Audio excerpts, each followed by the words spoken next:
السلام علیکم ورحمۃ اللہ وبرکاتہ۔ خیر مقدم ہے آپ کا فدا نامے میں۔ دوستو، بر صغیر میں دین اسلام کی ترویج و اشاعت میں بزرگان دین، صوفیاء کرام اور مشائخ اعظام کا اہم اور نمایاں کردار رہا ہے۔ ہر دور میں کچھ ایسی عظیم ہستیاں موجود رہی ہیں جنہوں نے شریعت و طریقت کی بیش بہا اور نمایاں خدمات انجام دی ہیں۔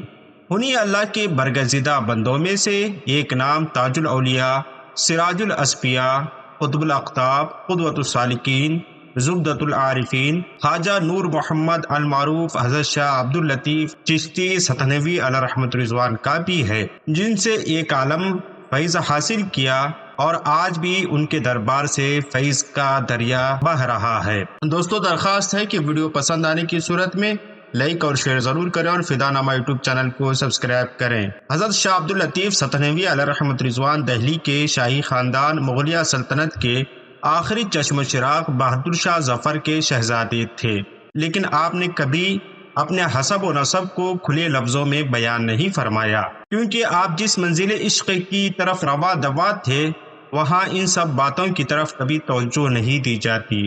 حضرت عبد اللطیف علیہ رحمۃ رضوان نے دین کی خدمات کو، تخت و تاج اور عالیشان زندگی کو تبلیغ اسلام کے خاطر ترک فرمایا اور اپنی پوری زندگی فخر اور درویشی میں گزار کر ایک نمایاں رول ماڈل پیش کیا۔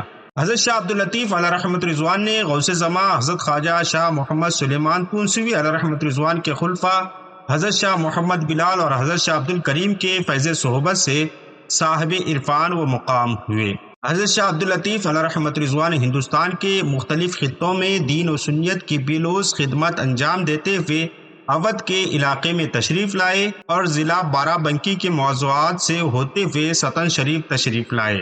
آپ کی آمد سے پہلے سطن کے قرب و جوار کا ماحول بڑا وحشت ناک اور دینی طور پر بڑا پسماندہ تھا۔ مسلمانوں کو صحیح طور پر کلمہ پڑھنے کا شعور بھی نہ تھا اور ہندوؤں کی طرح چوٹیاں رکھا کرتے تھے، جینیو پہنا کرتے تھے، یاترائیں کیا کرتے تھے۔ البتہ گاؤں میں ایک تکیہ دار مذہبی فریضہ انجام دینے کے لیے رہتے تھے۔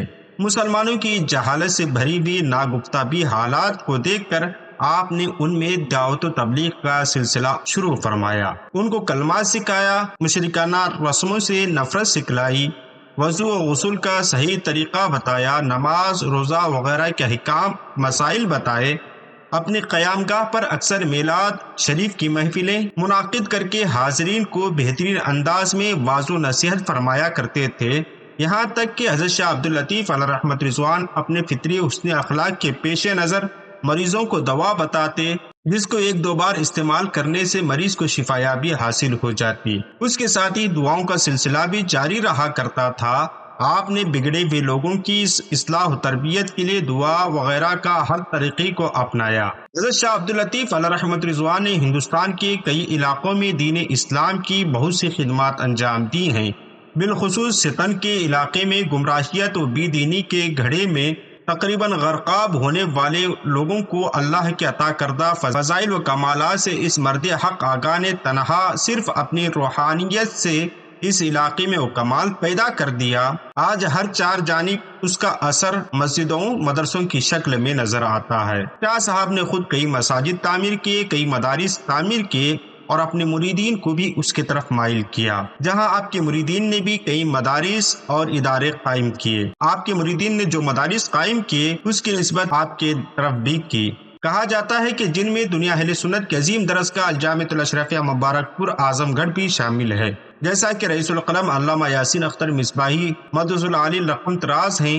آپ تحریر فرماتے ہیں کہ 1911 میں اہل سنت و جماعت نے مدرسہ مصباح العلوم کی نشاط ثانیہ کی تو بہادر شاہ ظفر کی اولاد میں تارک الدنیا حضرت شاہ عبد اللطیف چشتی علیہ رحمۃ رضوان کے ایک مرید مولانا محمد عمر لطیفی مبارک پوری اور شیخ المشائخ حضرت اعلیٰ حضرت اشرفی میاں علیہ رحمۃ رضوان کے مریدین کی خواہش کے مطابق اس کا مدرسے کا نام مدرسہ لطیفیہ اشرفیہ مصباح العلوم تجویز کیا۔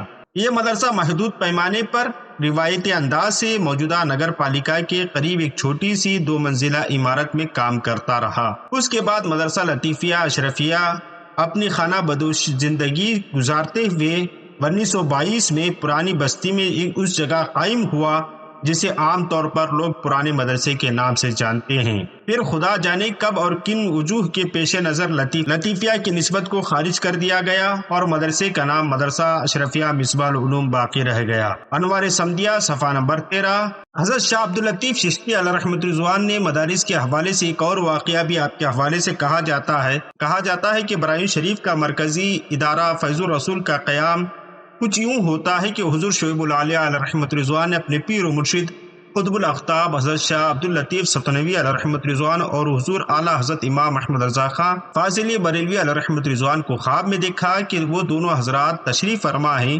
کچھ طلباء ان کے سامنے بیٹھے ہوئے دونوں بزرگ ایک دوسرے کو اشارہ فرما رہے ہیں کہ آپ ان بچوں کو پڑھائیں۔